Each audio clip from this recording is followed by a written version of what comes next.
What up, players? I'm going to tell you why in 2018 you should not buy the Philips Lightstrip. Right after this. This is, you know you listening to Travis. Before we get started, please like, comment, and share this video. The more you do that, the bigger the video gets, and the more cool gadgets I can review. Also, if you want to be eligible for some giveaways that I'll do on this channel, all you gotta do is be a player. How do you be a player? Hit that subscribe button. Once you do, you're instantly into the tribe. In 2018, smart home is taking over. Automate your lights, your thermostats, your cars, your dishwasher, your toaster, I don't know, everything.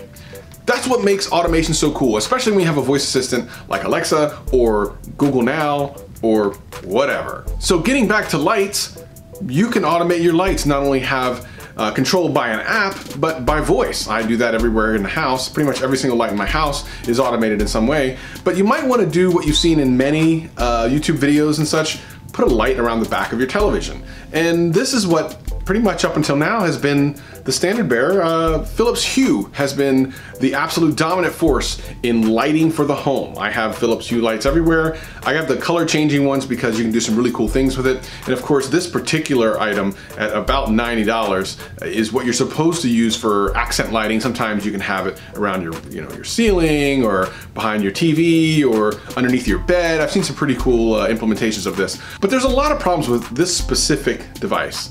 Not only is it really expensive for what you get, I mean, let's take a look at how long this is. This thing pretty much just goes around my neck. This is not very long at all. For the length that it is, I mean, you're gonna need at least 2 of these probably for what you're doing.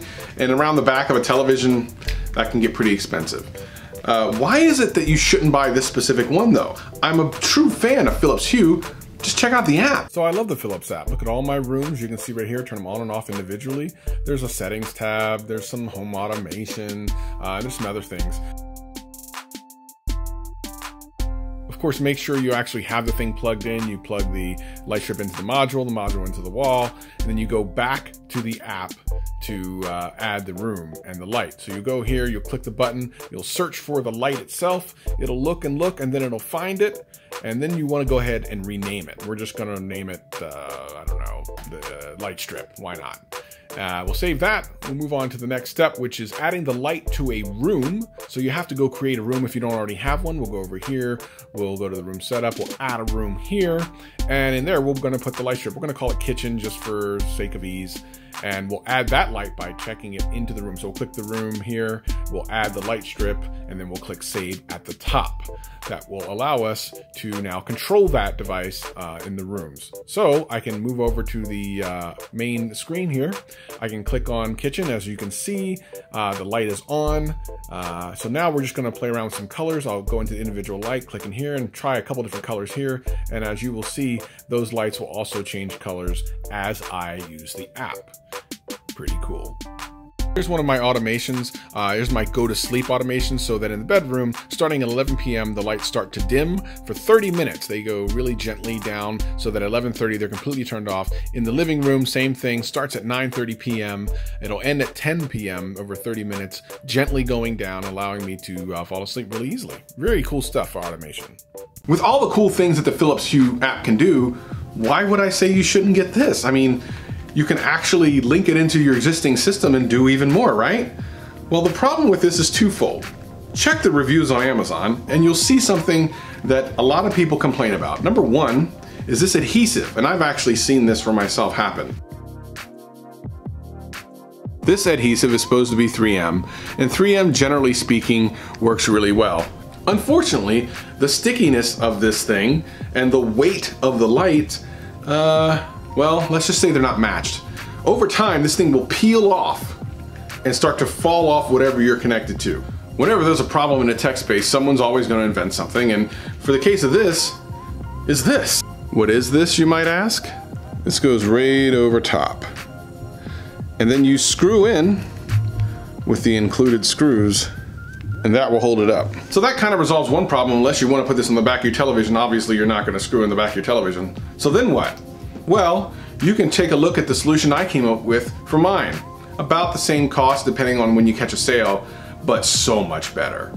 So as you can see here, I can change the lights just like you can with the Lightstrip. And just so you know, this is actually way brighter in person than you're seeing on your screen now. But as you'll notice, look at the bottom there. It's actually a different color than the other 3 colors. So I actually can, let's make some changes. Let's go ahead and turn off the top light right there. Let's go ahead and let's change the right color to blue, and then we can change it to, I don't know, let's change it to green. No, let's do purple. And then we'll change left to green. And let me do that. Okay, there we go. And now let's turn the red top back on to red. As you'll notice now I have 4 zones. How am I doing that? This is how I'm doing it. With the app, I have actual 4 zones here that I can control individually, turn them on, off, brighten them, lower them, dim them, do whatever I want. As you see here, as I turn them off, they go off one at a time. There's the top and then the bottom, and I'll turn them right back on just so you can see that if I start there to the left, and then I'll go to this and the bottom, and then, I don't know, heck, let's do the top and then let's go to the right. So how am I doing it? With 2 Hue blooms and 2 lamps. Another problem with light strips, not just Philips, but light strips in general, is that some of the LEDs will start changing color. So you might make this whole thing blue, but this whole section might be white. And it'll always do that, depending on what color you change. This half will change one color, this half will change another color. You can see pictures of it on the internet all over the place. And that means you gotta replace it. And if you're gonna replace it, you don't wanna spend $90. Let's look at some of the alternatives. Just do a search on Amazon and you'll see there's a whole bunch of options. Look at this, $27.99 for 32 feet. While Philips will charge you $84 for 80 inches. But some people love Philips, so here it is installed under my cabinet in my kitchen. And this is what it looks like. I mean, you know, we can change colors, we can turn it on and off. And while it's all fine and good, I don't know if the feature is worth $85 when you can get it for $27, but that's just me. Philips absolutely dominates the game in home lighting. So why is it they have such a subpar product? I mean, the thing isn't sticky, whole entire segments will change color, it's incredibly expensive. What happened?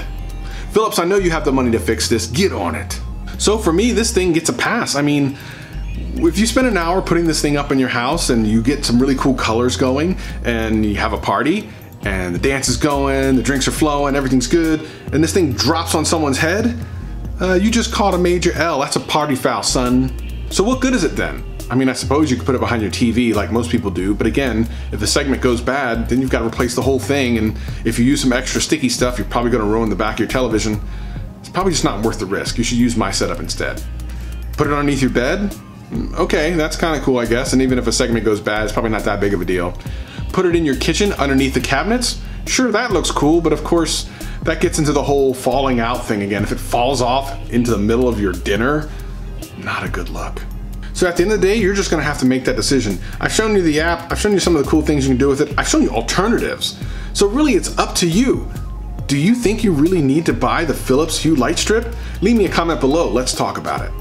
So I hope this was helpful, and if it was, please give a like, comment, let me know what you liked about it, what you didn't like about it, and what I can do better, and share it to all your friends. And if you really want to double down, hit that subscribe button, become a player, be eligible for contests and giveaways. Let me give you some gifts. Let's do this in 2018. Peace and love, peace and love.